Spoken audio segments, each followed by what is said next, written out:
여러분 안녕하세요. 런던의 김인수입니다. 2011년 새해 복 많이 받으시기 바랍니다. 새해 전에 들은 첫 번째 소식은 정인이 소식이었습니다. 세상에 태어나서 16개월 만에 세상을 떠난 정인이는 태어나면서부터 부모복이 없었는지 입양이 되었고, 입양이 된 상태에서 양부, 양모로부터, 물론 양모라고 뉴스에서 나오는 것 같습니다. 양모로부터 많은 학대를 받고 그리고는 죽어갔습니다. 여러분이 잘 아는 것처럼 후두부, 쇄골, 그리고 대퇴골 등 7군데 골절이 생겼고, 그리고 췌장이 절단되고 소장과 대장에서 장막 칸막이가 파열되고 배 속에는 피가 가득 들어서 배가 불룩한 상태에서 지쳐서 어린이집에서 벽에 기대 있는 사진을 남기고 그렇게 죽어갔습니다. 입양한 부모들이 대한민국에 어떻게 보면 지도층에 있는, 그리고 상류층에 있는 사람들입니다. 그 부모들이 목사고 어린이집을 운영하는 어머니를 두고 본인들도 대학과 대학원을 졸업하고 그리고 아주 좋은 직장을 가지고 있는 그런 사람들이었습니다. 그런 사람들이 사람의 생명을 가장 천하게 여기고 그 어리고 말 못하고 대응할 수 없는 사람들에게 무지막지한 폭력을 휘둘렀습니다. 뿐만 아니라 정관에 아주 비싼 변호사를 써서 어떻게든 책임을 면하려고 한다라는 뉴스를 접했습니다. 잘못을 저질렀으면 벌을 받아야 되는 것이 당연한 이치인데도 우리는 잘못을 하고서도 대한민국의 사법 구조가 얼마나 엉망인지 정관, 검사 출신, 판사 출신들을 써서 그 벌을 피해 나가는 그런 일을 이 사회 지도층에 있는 사람들이 또 하려고 한다는 것입니다. 도대체 이런 정말 말 못하는 어린 애들을 입양해서 이렇게 폭력을 가해서 죽인 이런 행위가 영국에서 있었는지, 그리고 어떻게 처벌을 받았는지 한번 조사를 해봤습니다. 영국에서도 지금 보시는 것처럼 그 엘시에라는 어린애가 정인이와 같이 생후 18개월 만에 죽어갔습니다.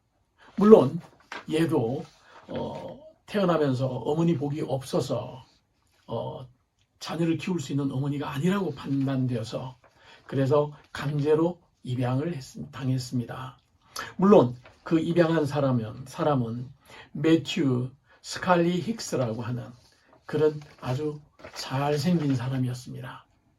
이 사람은 32살이고 그리고 입양 관련된 단체에서 입양 가능한지 심사를 했을 때 굉장히 전문적인, 애를 전문적으로 잘 돌볼 수 있는 그런 모습을 보여서 아무런 반대 없이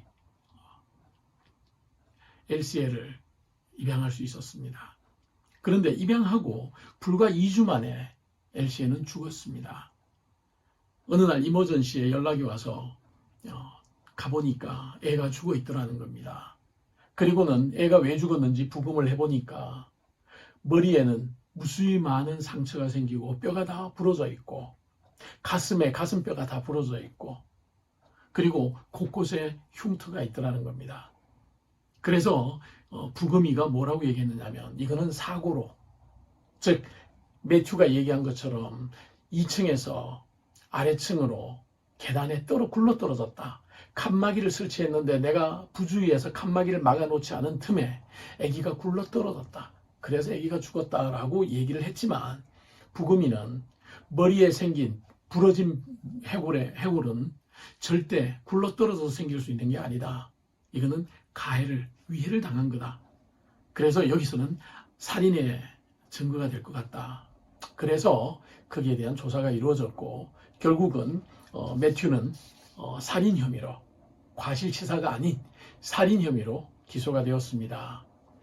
오랜 재판 끝에 유죄가 선고되었는데 그 유죄는 살인이 인정되었다는 것입니다. 여러분, 살인이 인정되려면 두 가지가 이루어져야 됩니다. 첫째는 살해하려는 의도가 있었다는 게 증명이 돼야 되고 두 번째는 살인이 일어났었어야 됩니다. 아기가 죽었습니다. 그런데 살인이 일어났죠. 그런데 그 죽인 것은 이 매튜가 나는 죽이지 않았다라고 얘기를 했습니다. 그러나 법원은 그렇게 보지 않았습니다. 애가 죽은 시간이 밥을 먹고 잠을 잔, 저녁을 먹고 잠을 자는 그 사이에서 죽임을 당했기 때문에 돌보는 매튜 이외에는 그 애를 죽일 수 있는 사람이 없다라고 판단하고 매튜가 죽였다고 판단을 한 것입니다.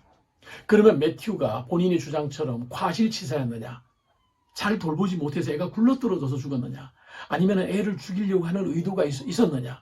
여기에 따라서 과실치사로 처벌을 받거나 살인으로 처벌을 받는데 법원에서는 아기를 돌보면서 머리에 해골이 부러지고 뼈가 망가지고 내장에 문제가, 복부에 문제가 생길 정도의 충격이 있었다면 이거는 아기가 죽는 줄 알면서, 죽을 줄 알면서도 그런 위해를 가한 것이라고 보고 살인의 의도가 있었다고 본 것입니다. 그래서 살인으로 판결을 했고, 그래서 종신형을 선고했습니다.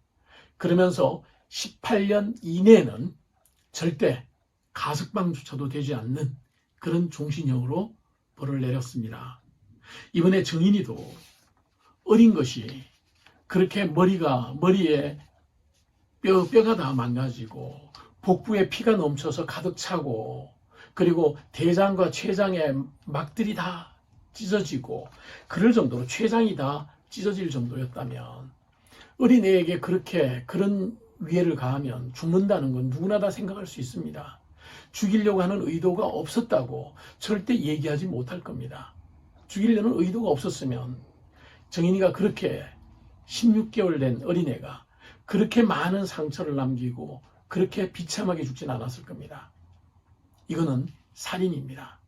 어떤 정관을 쓰더라도 아무리 대한민국 사법부가 망가지고 판사들이 자기들 마음대로 고을사토처럼 재판을 하는 그런 나라라 하더라도 살인은 살인입니다. 살인으로 처벌을 받아야 됩니다. 적어도 무기징역은 선고가 되어야 된다고 생각을 합니다. 여러분,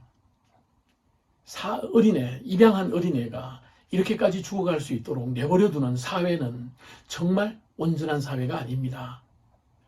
어린애가 어려움을 당하고 있는 것 같아서 경찰이 개입을 했더니 그 경찰을 상대로 소송을 해서 2년 동안 그 경찰은 아무 일도 할 수 없었다라는 그런 뉴스를 봤습니다. 국회는 어린애들을 돌보거나 이런 범죄 행위를 신고받고 거기에 따라서 결정을 내려야 되는 사람들에게 권한을 줘야 됩니다. 그리고 면책할 수 있는 그런 힘을 줘야 됩니다. 그래야 억울하게 당하는 그리고 억울하게 죽어가는 우리의 애들을 건져낼 수 있습니다. 살릴 수 있습니다. 대한민국 국회에서 경찰과 어린이들을 돌보아야 되는 소셜워커들에게 충분한 권한을 주고 결정을 내리고 어린이들을 보호할 수 있는 그런 법률을 속히 제정해 주시기를 부탁드립니다. 런던에서 김인수입니다.